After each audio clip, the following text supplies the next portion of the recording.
ಅನುದಿನದ ಆಹಾರ, ಏಪ್ರಿಲ್ 28, ಮಂಗಳವಾರ. ಪ್ರಶ್ನೆಗಳು. ಮತ್ತಾಯ 22:46 ವಚನ. ಅದಕ್ಕೆ ಉತ್ತರವಾಗಿ ಯಾರು ಒಂದು ಮಾತಾದರೂ ಆತನಿಗೆ ಹೇಳಲಾರದೆ ಹೋದರು. ಇದಲ್ಲದೆ ಅಂದಿನಿಂದ ಆತನನ್ನು ಇನ್ನೇನಾದರೂ ಕೇಳುವುದಕ್ಕೆ ಯಾರಿಗೂ ಧೈರ್ಯ ಹುಟ್ಟಲಿಲ್ಲ. ಜೀವನದಲ್ಲಿ ಅನೇಕರು ದೇವರ ಮುಂದೆ ಗೊಣಗುತ್ತಾರೆ ಮತ್ತು ಪ್ರಶ್ನೆಗಳನ್ನು ಕೇಳುತ್ತಾರೆ. ಅವರು ಹೀಗೆ ಕೇಳುತ್ತಾರೆ: ಇದು ನನಗೇಕೆ ಸಂಭವಿಸಿತು? ನಾನು ಯಾಕೆ ವಿಫಲನಾದೆ? ನನಗ್ಯಾಕೆ ಕೆಲಸ ಸಿಗುತ್ತಿಲ್ಲ? ನನ್ನ ಮಗು ಏಕೆ ಮರಣ ಹೊಂದಿತು? ಹೀಗೆ ಸಾಲು ಸಾಲು ಪ್ರಶ್ನೆಗಳು ಅವರಲ್ಲಿರುತ್ತವೆ. ಕೆಲವರಿಗೆ ಅವರ ಜೀವನವೇ ಒಂದು ಪ್ರಶ್ನಾರ್ಥಕ ಚಿಹ್ನೆಯಾಗಿ ಬಿಡುತ್ತದೆ. ನನ್ನ ಭವಿಷ್ಯತ್ತು ಹೇಗಿರಬಹುದು ಎಂದು ಅವರು ಆತಂಕದಿಂದ ತಮ್ಮನ್ನೇ ಕೇಳಿಕೊಳ್ಳುತ್ತಿರುತ್ತಾರೆ. ಜೀವನದ ಅನೇಕ ಪ್ರಶ್ನೆಗಳಿಗೆ ಈ ಭೂಮಿಯ ಮೇಲೆ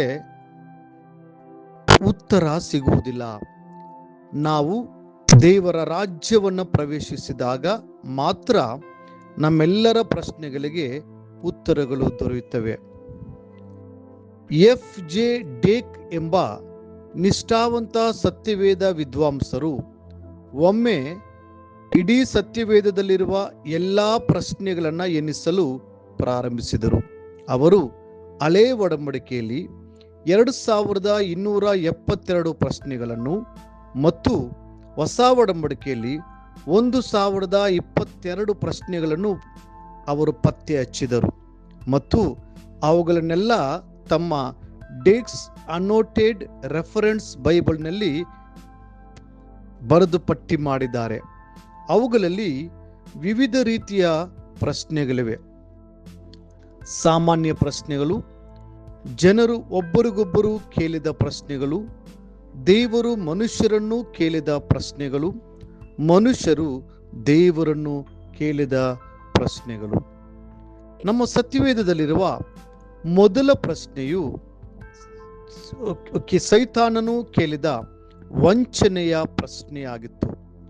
ದೇವರ ಬಗ್ಗೆ ಸಂದೇಹ ಹುಟ್ಟಿಸಲು ಅವನು ಅವಳನ್ನು ಹೀಗೆ ಕೇಳಿದನು: ತೋಟದ ಯಾವ ಮರದ ಹಣ್ಣನ್ನು ನೀವು ತಿನ್ನಬಾರದೆಂದು ದೇವರು ಅಪ್ಪಣೆ ಕೊಟ್ಟಿರುವುದು ನಿಜವೋ?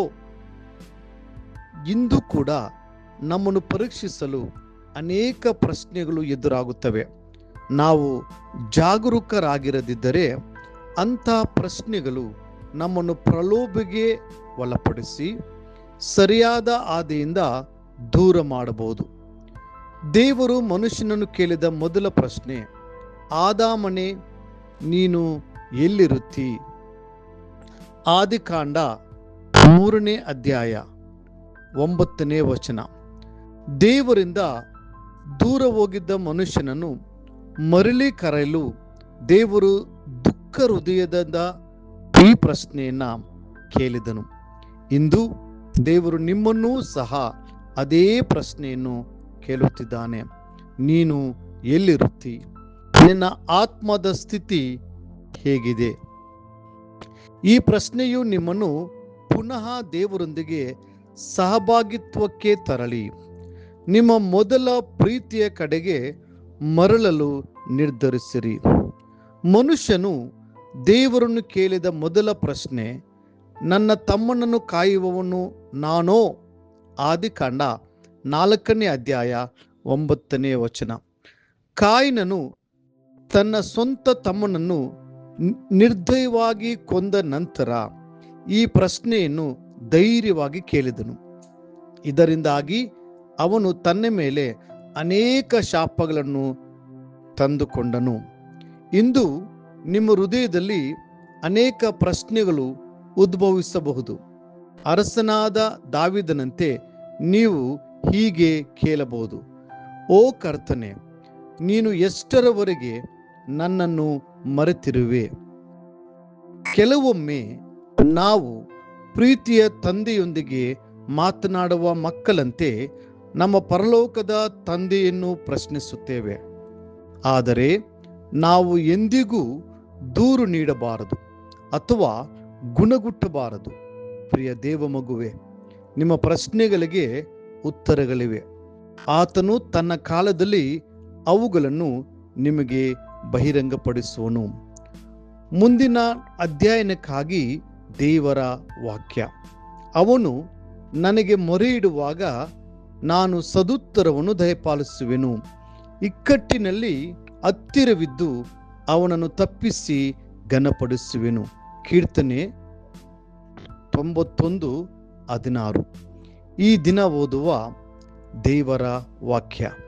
ಮುಂಜಾನೆ 1 ಅರಸುಗಳು 3, 4, 5 ಅಧ್ಯಾಯಗಳು.